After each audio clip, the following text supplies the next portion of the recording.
Hello friends, welcome to our YouTube channel learn with NH. आज के इस video में दोस्तों हम लोक देवता वाला जो टॉपिक पढ़ रहे थे उसको कंटिन्यू करेंगे। लोक देवता वाला टॉपिक हम मेहा जी मांगलिया तक पढ़ चुके थे दोस्तों। मेहा जी मांगलिया तक हम कंप्लीट कर चुके थे। आज हम तेजा जी से शुरू करेंगे और आज इस टॉपिक को हम ख़त्म कर देंगे। तो चलिए दोस्तों, बिना देरी के शुरू करते हैं। जो भी विद्यार्थी राजस्थान के अंदर अपकमिंग एग्ज़ाम्स की तैयारी कर रहे हैं, जैसे कि वीडियो एग्ज़ाम, पटवार exam, REET exam, second grade EORO exam, इन सब एग्ज़ाम्स की तैयारी कर रहे हैं वो इन वीडियोस को ज़रूर देखिए। यहाँ से आपको काफ़ी ज़्यादा फ़ायदा मिलेगा। तो आज हम तेजा जी से शुरू करेंगे दोस्तों। तेजा जी के बारे में सबसे पहले आपको ये पता होना चाहिए इनका जन्म कहाँ पर हुआ था। तो तेजा जी का जन्म खंडाल नागौर में हुआ था। ये बात आपको ध्यान रखनी है, ठीक है। खंडाल नागौर में तेजा जी का जन्म हुआ था। माघ शुक्ल चतुर्दशी को 1073 ईस्वी में जाट जाति की धोलिया गोत्र में इनका जन्म हुआ था। धोलिया गोत्र में इनका जन्म हुआ था, इसीलिए इन्हें धोलिया वीर कहा जाता है। तो ये बात भी एग्ज़ाम में पूछी जाती है, आपको ध्यान रखनी है, ठीक है। इनका जन्म खंडाल नागौर में हुआ था और धोलिया गोत्र होने के कारण इन्हें धोलिया वीर कहा जाता है। आगे देखिए, इनके पिताजी का नाम क्या हो जाएगा। तो इनके पिताजी का नाम ताहड़ जी हो जाएगा। माता इनकी राम कुंवरी हो जाएगी और पत्नी का नाम पेमलदे हो जाएगा, जो कि आपकी पनेर अजमेर से हो जाएगी। इसके अलावा इनकी घोड़ी का नाम आपको ध्यान रखना है। लीलन घोड़ी थी इनकी, जिसको श्रृंगारी के नाम से जाना जाता है। ये आपको ध्यान रखनी है, कुछ बातें आप देख सकते हैं, इंपॉर्टेंट है, एग्जाम में पूछी जाती है। पिता का नाम ताहड़ जी हो जाएगा, माता का नाम राम कुंवरी हो जाएगा, पत्नी इनकी पेमलदे हो जाएगी और घोड़ी इनकी लीलन हो जाएगी, जो कि एग्जाम में पूछी जाती है। श्रृंगारी के नाम से भी इसे जाना जाता है। तो ये 4-5 बातें इंपॉर्टेंट है जो कि एग्जाम में पूछी जाती है। अब आगे देखिए, इनका प्रतीक चिन्ह आपको ध्यान रखना है। ये भी एक बार एग्जाम में पूछा जा चुका है। अश्वारोही रूप में तलवारधारी प्रतिमा, जीभ को सांप डसता हुआ। तो जीभ को सांप डसता हुआ अश्वारोही रूप में तलवारधारी प्रतिमा जो है वो किसकी हो जाएगी, आपकी तेजा जी की हो जाएगी। तेजा जी का जो पुजारी होता है उसे किस नाम से जाना जाता है, उसे गोडला के नाम से जाना जाता है। तेजा जी का जो पुजारी है उसे गोडला के नाम से जाना जाता है। और इनका जो चबूतरा होता है उसे थान कहते हैं। ये बात आपको ध्यान रखनी है, ठीक है। इनका जो चबूतरा रहेगा उसे थान कहा जाता है और तेजा जी का जो पुजारी है उसे गोडला के नाम से जाना जाता है। सर्पदंश का इलाज करने वाला जो होता है वो गोडला ही होता है, उसे ही पुजारी के नाम से जाना जाता है, तो इसे गोडला कहा जाता है। ये बात आपको ध्यान रखनी है, ठीक है। और एक गोडला एग्ज़ाम में पूछा जाता है। थान भी आपको ध्यान रखना है, ये भी एग्ज़ाम में पूछी जाती है। आगे देखिए, लाचा गुजरी की गायों को मेर आमेर के मीणाओं से छुड़ाते हुए सुरसुरा अजमेर में भाद्रपद शुक्ल दशमी तेजा दशमी को वीर गति को प्राप्त हुए। इसकी सूचना इनकी घोड़ी लीलन ने दी थी। इनकी पत्नी पेमलदे भी सती हो गई। तो ये बात आपको ध्यान रखनी है। इन्होंने किनकी गायों की रक्षा की थी दोस्तों, लाचा गुजरी जो थी उनकी गायों की रक्षा की थी किसने, तेजा जी ने। तो ये बात आपको ध्यान रखनी है, ये एग्ज़ाम में पूछी जाएगी। किनकी गायों को बचाते हुए तेजा जी आपके वीर गति को प्राप्त हुए थे। तो लाचा गुजरी की गायों को बचाते हुए तेजा जी वीर गति को प्राप्त हुए थे सुरसुरा अजमेर में। तो इनकी मृत्यु कहाँ पर हुई थी दोस्तों, वीर गति को कहाँ पर प्राप्त हुए थे, सुरसुरा अजमेर में। तो ये सुरसुरा अजमेर आपको ध्यान रखना है, ठीक है। सुरसुरा अजमेर आपको ध्यान रखना है दोस्तों।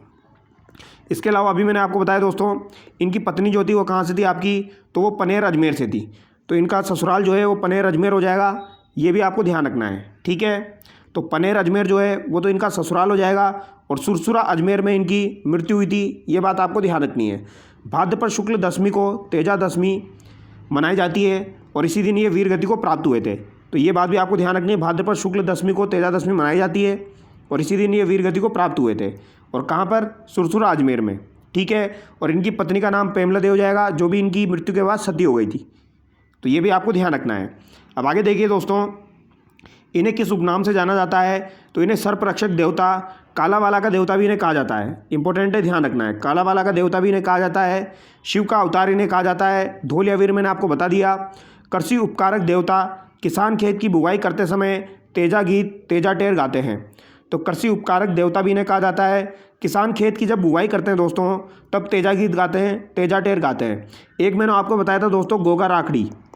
गोगा राखड़ी, किसान हल जोतते समय 9 गांठें बांधते हैं, उन्हें गोगा राखड़ी कहते हैं। तो ये बात अलग है, ये भी आपको ध्यान रखना है। और कृषि उपकारक देवता, किसान खेत की बुवाई करते समय तेजा गीत गाते हैं, ये दोनों अलग अलग बातें हैं, दोनों आपको ध्यान रखनी है, ठीक है। तो अगर आपसे पूछा जाए कालावाला का देवता किसे कहा जाता है, धोलिया वीर किसे कहा जाता है, तो ये आपके तेजा जी हो जाएंगे, ठीक है। और इन्हें सर्परक्षक देवता भी कहा जाता है। गोगा जी जो है दोस्तों, इन्हें भी सर्परक्षक देवता कहा जाता है। ये दोनों बातें आपको ध्यान रखनी है, ठीक है। 2011 में तेजाजी पर 5 रुपये की डाक टिकट जारी की गई। तो ये आप देख सकते हैं 2011 में तेजाजी पर 5 रुपये की डाक टिकट जारी की जा चुकी है। कब जारी की गई दोस्तों? 2011 में 5 रुपये की डाक टिकट तेजाजी पर जारी की जा चुकी है। अजमेर ज़िले के ये आपके मुख्य लोक देवता हो जाएंगे। तो ये कुछ बातें हैं जो कि आपको ध्यान रखनी है दोस्तों, जो कि इंपॉर्टेंट एग्जाम में पूछी जाती है। आगे देखिए इनके मुख्य मंदिर कहाँ कहाँ पर है, जो कि आपसे पूछे जाएंगे दोस्तों। तो इनका मुख्य मंदिर आपका परबतसर नागौर में हो जाएगा, जो कि वर्तमान में परबतसर डिडवाना कुचामन में हो जाएगा। ये आपको ध्यान रखना है, ठीक है। महाराजा अभय सिंह के काल में तेजाजी की मूर्ति सुरसुरा से परबतसर लाई गई थी। तो अभय सिंह के द्वारा दोस्तों तेजाजी का मंदिर का निर्माण करवाया गया था। ये एग्जाम में पूछा जाता है, तो ये अभय सिंह भी आपको ध्यान रखना है, ठीक है। तो अभय सिंह जो है इसके काल में तेजाजी की मूर्ति सुरसुरा से परबतसर लाई गई थी। तो ये भी कभी एग्जाम में पूछा जाए तो ये ध्यान रखना है आपको, अभय सिंह, ठीक है। आगे देखिए इनके अन्य मंदिर है, जैसे कि सुरसुरा अजमेर में तेजाजी की मृत्यु हुई थी, तो निर्वाण स्थली इनकी सुरसुरा अजमेर हो जाएगी। सेंद्रिया ब्यावर तेजाजी ने सांप डसा था, तो सेंद्रिया ब्यावर में तेजाजी को सांप ने डसा था दोस्तों, ये बात आपको ध्यान रखनी है, ठीक है। सांप ने तेजाजी को कहाँ पर डसा था? तो ये आपके सेंद्रिया ब्यावर में डसा था, ये बात आपको ध्यान रखनी है।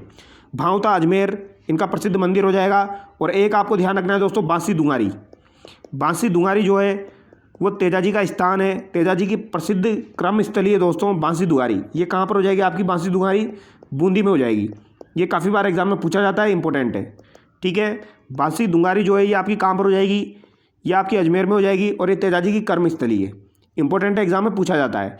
तेजाजी पशु मेला आपका परबतसर डिडवाना कुचामन में भरता है, जो कि हम डिस्कस कर चुके हैं। अब आगे देखिए दोस्तों देवनारायण जी। देवनारायण जी जो है इनका जन्म कहाँ पर हुआ था? तो देवनारायण जी का जन्म दोस्तों गोत्र दंदावट आसिंद भीलवाड़ा में हुआ था, ये बात आपको ध्यान रखनी है। तो इनका जन्म कहाँ पर हुआ? आसिंद भीलवाड़ा में आपके देवनारायण जी का जन्म हुआ था। इनके पिता का नाम सवाई भोज हो जाएगा, इनकी माता सेडू खटानी हो जाएगी। तो सवाई भोज आपको ध्यान रखना है, सेडू खटानी जो है वो इनकी माता हो जाएगी। पत्नी इनकी पीपलदे हो जाएगी दोस्तों, पत्नी का नाम क्या हो जाएगा? पीपलदे हो जाएगा, ये बात आपको ध्यान रखनी है। जबकि प्रेमलदे किसका हो जाएगा? ये आपके तेजाजी की पत्नी का नाम हो जाएगा। और पीपलदे किनका हो जाएगा? देवनारायण जी की पत्नी का नाम हो जाएगा। तो इनके पिता कौन हो जाएंगे? आपके सवाई भोज, और माता इनकी खेटू खटानी हो जाएगी। बचपन का नाम इनका क्या था? इंपॉर्टेंट है। देवनारायण जी के बचपन का नाम उदय सिंह था दोस्तों। देवनारायण जी के बचपन का नाम क्या था? उदय सिंह था, ये आपको ध्यान रखना है। और इनका घोड़ा जो है उसका नाम क्या हो जाएगा? लीला घर हो जाएगा। जबकि तेजाजी की घोड़ी जो थी दोस्तों उसका नाम क्या था? लीलन था, ये बात आपको ध्यान रखनी है। फाबू जी की घोड़ी का नाम क्या था? केसर कालमी था। मेहा जी का जो घोड़ा था उसका नाम क्या था? किरण काबरा था, ये आपको ध्यान रखना है। और गोगा जी के घोड़े का नाम क्या था? जवाड़िया था, ये आपको ध्यान रखना है। भगवान विष्णु का अवतार किन्हें कहा जाता है? तो देवनारायण जी को भगवान विष्णु का अवतार कहा जाता है। बगडावत कुल के नागवंशीय गुज्जर थे ये, तो ये बात भी आपको ध्यान रखनी है, ठीक है। भगवान विष्णु का अवतार इन्हें कहा जाता है। बगडावत कुल के नागवंशीय गुज्जर थे देवनारायण जी। पिता का नाम सवाई भोज हो जाएगा, माता का नाम सेडू खटानी हो जाएगा, पत्नी पीपलदे हो जाएगी, बचपन का नाम उदय सिंह हो जाएगा, ठीक है। आयुर्वेद के ज्ञाता, औषधि शास्त्र के ज्ञाता थे। तो दोस्तों ये आयुर्वेद के ज्ञाता थे, औषधि शास्त्र के ज्ञाता थे, ये बात आपको ध्यान रखनी है। इसीलिए दोस्तों इनका जो मंदिर है वो आपका नीम के पेड़ के नीचे बनाया जाता है। नीम के पेड़ के नीचे इनका मंदिर बनाया जाता है। तो नीम का पेड़ जो है दोस्तों उसे औषधि के अंदर काउंट किया जाता है। तो आयुर्वेद के ज्ञाता और औषधि शास्त्र के ज्ञाता हो जाएंगे आपके देवनारायण जी, ये बात आपको ध्यान रखनी है। गोबर तथा नीम का महत्व इन्होंने बताया। इनके देवरों में प्रतिमा के साथ ईंटों की पूजा की जाती है। तो इनके देवरों में प्रतिमा के साथ ईंटों की पूजा की जाती है। नीम का जो पेड़ होता है वहाँ पर ईंटें रखी रहती है दोस्तों और उनकी पूजा की जाती है, ये बात आपको ध्यान रखनी है। अब आगे देखिए इनका जो मंदिर है वह सवाई भोज का मंदिर आसिंद भीलवाड़ा में हो जाएगा, खारी नदी के किनारे। ये आप देख सकते हो आसिंद भीलवाड़ा में मंदिर है दोस्तों, खारी नदी के किनारे स्थित है। ये बात भी एग्जाम में पूछी जा सकती है, ये आपको ध्यान रखना है। देवनारायण जी का जो मंदिर है आसिंद भीलवाड़ा में वह आपका खारी नदी के किनारे स्थित है, ठीक है। आगे देखिए देवनारायण जी का मेला भाद्रपद शुक्ल सप्तमी को लगता है, वेरी वेरी इंपॉर्टेंट है। देवनारायण जी का मेला जो है ये भाद्रपद शुक्ल पक्ष की सप्तमी को लगता है दोस्तों, ये बात आपको ध्यान रखनी है। भाद्रपद के शुक्ल पक्ष की सप्तमी को आपका देवनारायण जी का मेला लगता है। ये एक बार एग्जाम में पूछा जा चुका है, इंपॉर्टेंट है, ध्यान रखना है, ठीक है। एक बार फिर से बता देता हूँ, भाद्रपद शुक्ल सप्तमी को आपका देवनारायण जी का मेला लगता है, वेरी वेरी इंपॉर्टेंट है। देवनारायण जी की फड़ सबसे लंबी सबसे पुरानी है, जो गुज्जर भोपो द्वारा जंतर वाद्य यंत्र के साथ बाँची जाती है। तो ये बात भी आपको ध्यान रखनी है दोस्तों। देवनारायण जी की जो फड़ है वो सबसे लंबी फड़ है, ठीक है। तो अगर आपसे एग्जाम में पूछा जाए सबसे लंबी फड़ किस लोक देवता की है तो ये किनकी हो जाएगी? आपकी देवनारायण जी की हो जाएगी, ये बात आपको ध्यान रखनी है, ठीक है। और अगर आपसे पूछा जाए सबसे पुरानी कौन सी है, तो वो भी आपकी देवनारायण जी की हो जाएगी, जो कि जंतर वाद्य यंत्र के साथ बाँची जाती है। तो देवनारायण जी की फड़ का वाचन जंतर वाद्य यंत्र के साथ किया जाता है, ये आपको ध्यान रखना है, ठीक है। जबकि फाबू जी की जो फड़ थी दोस्तों, उसका वाचन रावण हत्था वाद्य यंत्र के साथ किया जा रहा था, लेकिन देवनारायण जी की फड़ का वाचन आपका जंतर वाद्य यंत्र के साथ किया जाता है। सबसे लंबी फड़ है और सबसे पुरानी है, ये बात आपको ध्यान रखनी है। फड़ पर 5 रुपये का डाक टिकट 2 सितंबर 1992 को जारी किया गया। व देवनारायण जी पर भी 2011 में 5 रुपये का डाक टिकट जारी किया गया। तो देवनारायण जी की फड़ जो है दोस्तों, इस पर 5 रुपये का डाक टिकट जारी हो चुका है, यह आपको ध्यान रखना है। अगर आपसे पूछा जाए किसकी फड़ पर डाक टिकट जारी हो चुका है, तो ये आपका देवनारायण जी जो है दोस्तों, इनकी फड़ पर डाक टिकट जारी हो चुका है। और इनके खुद के ऊपर भी 2011 में 5 रुपये का डाक टिकट जारी हो चुका है। तो 1992 में तो फड़ के ऊपर डाक टिकट जारी हुआ था, लेकिन 2011 में देवनारायण जी पर ही डाक टिकट जारी हुआ है। तो ये बात आपको ध्यान रखनी है। तो अगर फड़ का आपसे पूछा जाए तो क्या आंसर करेंगे आप? देवनारायण जी, ये आपको ध्यान रखना है। और फड़ पर डाक टिकट आपका 1992 में जारी किया गया था 5 रुपये का। तो ये बात एग्जाम में पूछी जाती है फड़ वाली, तो ये आपको ध्यान रखनी है, एक बार एग्जाम में पूछी जा चुकी है, ठीक है। साथ के साथ मैं आपको ये भी बता देता हूँ कौन सी बात एग्जाम में पूछी जा चुकी है, ताकि आपका फोकस उस पर ज़्यादा रहे। देवमाली ब्यावर, देवनारायण जी का देहांत हुआ, इससे बगडावतों का गांव कहते हैं। तो देवमाली ब्यावर जो है दोस्तों, देवमाली ब्यावर जो है, यहाँ पर आपके देवनारायण जी का देहांत हुआ था, ये बात आपको ध्यान रखनी है। इसे बगडावतों का गांव कहते हैं।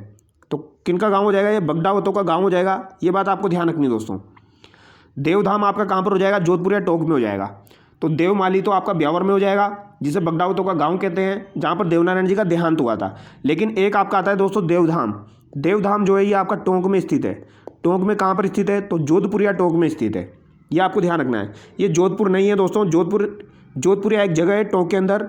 तो देवधाम आपका कहाँ पर हो जाएगा? जोधपुर या टोंक में हो जाएगा। और एक देव डूंगरी पहाड़ी है, ये आपकी कहाँ पर हो जाएगी? चित्तौड़गढ़ में हो जाएगी। Very very important. Dev Dungri पहाड़ी जो है ये आपकी कहाँ पर हो जाएगी? ये आपकी चित्तौड़गढ़ में हो जाएगी। वेरी वेरी इंपॉर्टेंट है दोस्तों। क्यों इंपॉर्टेंट है? क्योंकि डूंगरी जब भी आता है दोस्तों, हम सोचते हैं ये आपकी जयपुर में होगी, लेकिन ये जयपुर में नहीं है। देव डूंगरी जो है ये देवनारायण जी का एक प्रसिद्ध स्थल है, और ये कहाँ पर है आपका? ये आपका चित्तौड़गढ़ में है, ये आपको ध्यान रखना है, ठीक है। तो इस बात को आप दिमाग में बिठा लेना, देव डूंगरी आपकी कहाँ पर हो जाएगी? चित्तौड़गढ़ में हो जाएगी। जबकि बाकी जो है दोस्तों, जिनमें डूंगर और डूंगरी लगा होता है, वो आपकी कहाँ पर आती है? जयपुर में आती है। लेकिन देव डूंगरी एकमात्र ऐसी है जो कि आपकी चित्तौड़गढ़ में आती है, ये आपको ध्यान रखना है। अब आगे देखिए दोस्तों, मल्लीनाथ जी। मल्लीनाथ जी जो है दोस्तों, इनके पिता का नाम हो जाएगा राव सलका। मईवा बाड़मेर के शासक थे। राव सलका जो है वो इनके पिता का नाम हो जाएगा, ठीक है। इनकी माता का नाम हो जाएगा ज्ञानी दे। तो ज्ञानी दे इनकी माता का नाम है, और दादा इनके राव तिड़ा है, ये आपको ध्यान रखना है, ठीक है। पिता इनके राव सलका है, माता इनकी ज्ञानी दे है, और दादा इनके राव तिड़ा हो जाएंगे। हालांकि इनसे रिलेटेड कभी भी माता पिता का नाम एग्जाम में नहीं पूछा गया है, लेकिन फिर भी एग्जाम में पूछा जा सकता है। राव सलका, ज्ञानी दे, राव तिड़ा, इनके दादा का नाम हो जाएगा राव तिड़ा। अब यहाँ पर एक इंपॉर्टेंट बात है, इसको आप इंपॉर्टेंट लगा लीजिए, ये काफ़ी बार एग्जाम में पूछी जाती है। मारवाड़ के शासक थे, परंतु अपनी पत्नी रूपादे, तो ये रूपादे आपको ध्यान रखना है। अपनी पत्नी रूपादे से प्रेरणा लेकर उगम सिंह भाटी के शिष्य बने, वह योग साधना की दीक्षा ग्रहण की। तो इनके गुरु कौन हो जाएंगे? आपके उगम सिंह भाटी हो जाएंगे। उगम सिंह भाटी जो है दोस्तों, वो आपके किनके गुरु हो जाएंगे? मेहाजी मांगलिया जो है, सॉरी, ये आपके किनके गुरु हो जाएंगे? मल्लीनाथ जी के गुरु हो जाएंगे, ठीक है। तो उगम सिंह भाटी जी जो है ये आपके मल्लीनाथ जी के गुरु हो जाएंगे, ये आपको ध्यान रखना है, ठीक है। और इनकी पत्नी का नाम क्या हो जाएगा? आपका रूपादे हो जाएगा। तो रूपादे आपको ध्यान रखना है, एग्जाम में पूछा जाता है, ठीक है। मल्लीनाथ जी की पत्नी का नाम रूपादे हो जाएगा, और इनके गुरु कौन हो जाएंगे? उगम सिंह भाटी हो जाएंगे। और इन्होंने अपनी पत्नी रूपादे से प्रेरणा लेकर उगम सिंह भाटी से शिक्षा ग्रहण की थी, ये आपको ध्यान रखना है, ठीक है। तो मल्लीनाथ जी के गुरु उगम सिंह भाटी है, और इनकी पत्नी का नाम रूपादे हो जाएगा। इनका मंदिर तिलवाड़ा बालोतरा में लूनी नदी के किनारे बना हुआ है। तो तिलवाड़ा बालोतरा में लूनी नदी के किनारे आपका मल्लीनाथ जी का प्रसिद्ध मंदिर बना हुआ है, जो कि काफ़ी बार एग्जाम में आता रहता है, ये आपको ध्यान रखना है, ठीक है। एक मंदिर है दोस्तों आपका त्रिपुरा सुंदरी माता का मंदिर। त्रिपुरा सुंदरी माता का मंदिर जो है ये आपका तलवाड़ा बांसवाड़ा में स्थित है।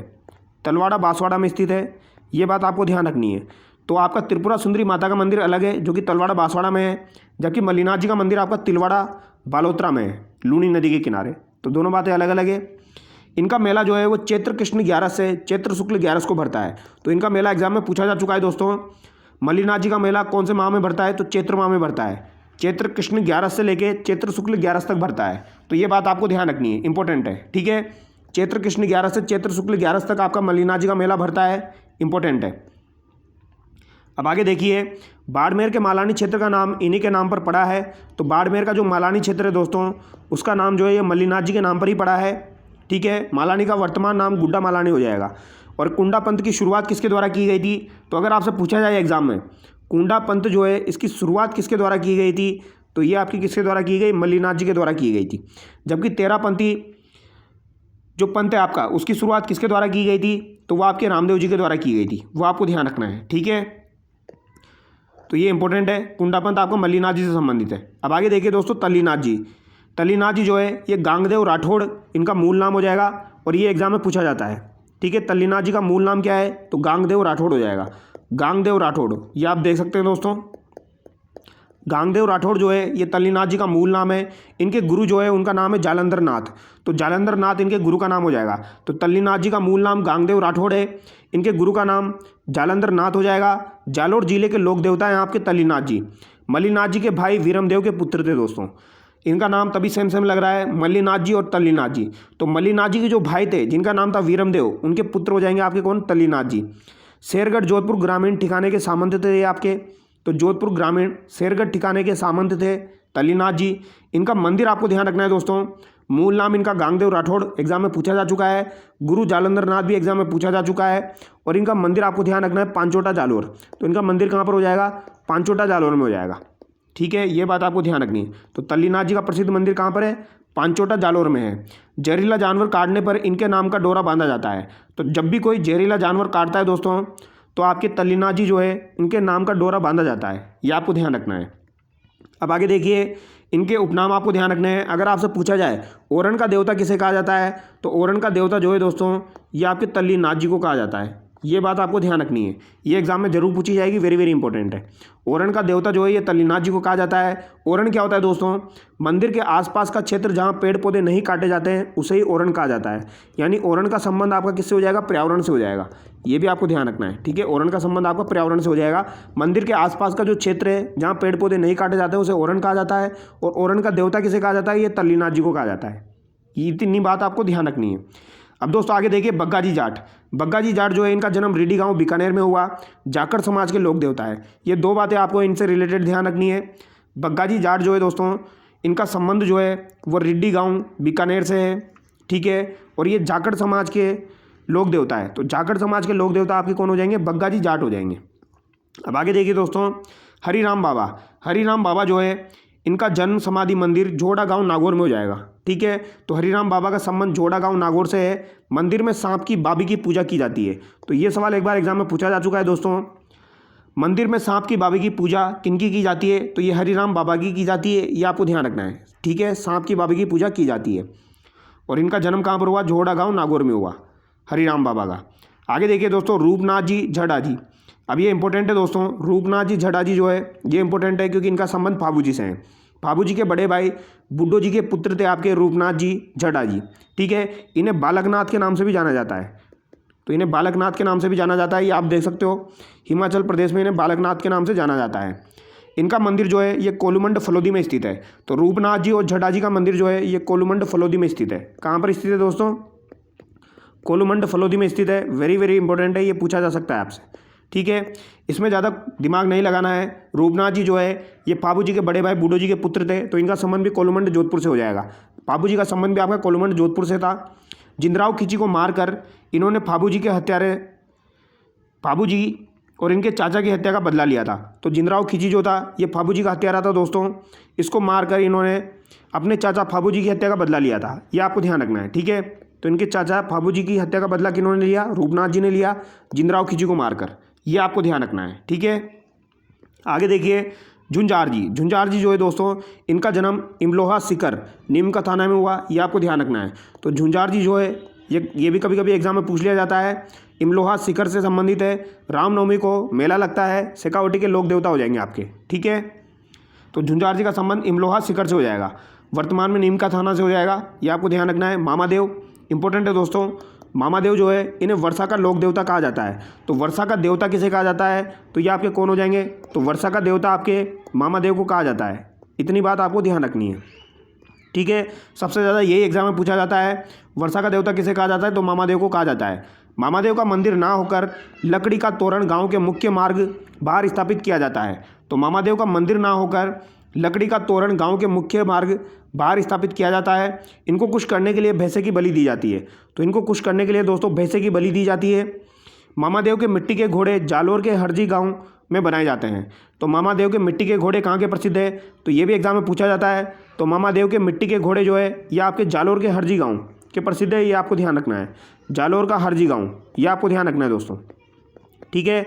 जालोर का हरजी गांव है, यहाँ पर मामादेव के मिट्टी के घोड़े प्रसिद्ध है और इन्हें वर्षा का लोक देवता कहा जाता है। ये दो बातें मोस्ट इंपॉर्टेंट है, ये आपको ध्यान रखनी है, ठीक है। आगे देखिए वीर फत्ता जी। वीर फत्ता जी जो है दोस्तों इनका मंदिर सांतू गांव जालोर में हो जाएगा, ये भी इंपॉर्टेंट है। वीर फत्ता जी जो है इनका मंदिर सांतू गांव जालोर में हो जाएगा। भाद्रपद शुक्ल पक्ष की नवमी को इनका मेला लगता है। तो ये सांतू गांव जालोर आपको ध्यान रखना है, ठीक है। सांतू गांव जालोर में आपके वीर फत्ता जी का मंदिर है, यह बात आपको ध्यान रखनी है। अब आगे देखिए दोस्तों आलम जी। आलम जी जो है इनका नाम क्या हो जाएगा, जेतमलोत राठौड़ हो जाएगा, यह आपको ध्यान रखना है। तो आलम जी जो है इनका नाम क्या था, तो जेतमलोत राठौड़ था। ये एग्ज़ाम में पूछा जाता है, ठीक है, ये आपको ध्यान रखना है, इंपॉर्टेंट है, एग्जाम में पूछा जाता है दोस्तों। जबकि तल्लीनाथ जी जो थे उनका नाम क्या था, गांगदेव राठौड़ था, ये आपको ध्यान रखना है।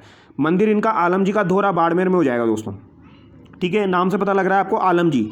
आलम जी का नाम जो है वो जेतमलोल राठौड़ है दोस्तों। और ये आलम जी का धोरा जो है ये कहाँ पर हो जाएगा, वो बाड़मेर में हो जाएगा। लूनी नदी के किनारे घोड़ों के लोक देवता है आपके आलम जी। किनके लोक देवता हो जाएंगे दोस्तों, ये घोड़ों के लोक देवता हो जाएंगे, ये आपको ध्यान रखना है। किनके हो जाएंगे, घोड़ों के लोक देवता हो जाएंगे, ठीक है। अब आगे देखिए दोस्तों डूंगर जी जवार जी। डूंगर जी जवार जी जो है दोस्तों इनका जन्म आपका बटोट पाटोदा शिखर में हुआ था। कहाँ पर हुआ, बटोट पाटोदा शिखर में हुआ। शेखावटी क्षेत्र के लोक देवता हैं आपके डूंगर जी जवार जी, ठीक है। तो बटोट पाटोदा जो है यहाँ के सामंत थे दोस्तों आपके, ये डूंगर जी जवार जी। आगे देखिए भोमिया जी। भोमिया जी जो है दोस्तों इन्हें भूमि रक्षक देवता मानने जाते हैं। जयपुर में नाहर सिंह भोमिया का मंदिर है। तो भूमि रक्षक देवता जो है ये आपके भोमिया जी माने जाते हैं और जयपुर में नाहर सिंह भोमिया का मंदिर है। क्षेत्रपाल क्षेत्रपाल, तो सर्वाधिक मंदिर आपके कहाँ पर हो जाएंगे, डूंगरपुर में हो जाएंगे। तो क्षेत्रपाल और क्षेत्रपाल जो है दोस्तों इनके सर्वाधिक मंदिर कहाँ पर स्थित है, तो क्षेत्रपाल और क्षेत्रपाल जो है वो एक ही हो जाएंगे आपके। इनके सर्वाधिक मंदिर आपके डूंगरपुर में स्थित है। और ये सवाल आपका एक बार एग्जाम में पूछा जा चुका है, इसलिए इंपॉर्टेंट हो जाता है दोस्तों, ठीक है। क्षेत्रपाल और क्षेत्रपाल के सर्वाधिक मंदिर आपके डूंगरपुर में हो जाएंगे और इंपॉर्टेंट है। राजस्थान में ग्राम रक्षक देवता के रूप में आपके पूजे जाते हैं क्षेत्रपाल और क्षेत्रपाल, ये बात आपको ध्यान रखनी है। अब आगे देखिए दोस्तों इलोजी। इलोजी जो है दोस्तों मारवाड़ में छेड़छाड़ के लोक देवता जो है वो किन्हें कहा जाता है, तो वो आपके इलोजी को कहा जाता है, ये बात आपको ध्यान रखनी है। मारवाड़ में छेड़छाड़ के लोक देवता इलोजी को कहा जाता है। अविवाहितों को दुल्हन देते हैं, बल्कि स्वयं जीवन भर कुंवारे रहे। होलिका इनकी प्रेमिका थी। बाड़मेर में होली पर इलोजी की बारात निकाली जाती है। तो बाड़मेर जो है दोस्तों वहाँ पर होली के दिन इलोजी की बारात निकाली जाती है। कहाँ पर दोस्तों, बाड़मेर में, ये आपको ध्यान रखना है। और मारवाड़ में छेड़छाड़ के लोक देवता किन्हें कहा जाता है, इलोजी को कहा जाता है। होलिका इनकी प्रेमिका थी। अब आगे देखिए दोस्तों भुरिया बाबा गौतमेश्वर महादेव, ये भी आपके इंपॉर्टेंट है। यहाँ से रिलेटेड एक ही सवाल एग्जाम में पूछा जाता है ज़्यादातर। गोडवाड़ क्षेत्र के मीणा जाति के इष्ट देव आपके कौन हो जाएंगे, तो गोडवाड़ मीणाओं के आपके इष्ट देव कौन हो जाएंगे, ये सवाल एग्जाम में पूछा जाता है। तो ये आपके कौन हो जाएंगे, भुरिया बाबा हो जाएंगे, या फिर इन्हें गौतमेश्वर महादेव भी कहा जाता है। तो ये बात आपको ध्यान रखनी है। और इनके मंदिर जो है वो पोसलिया शिवगंज सिरोही में स्थित है। अब आगे देखिए देव बाबा। देव बाबा का प्रसिद्ध मंदिर आपका नंगला जांच भरतपुर में स्थित है दोस्तों।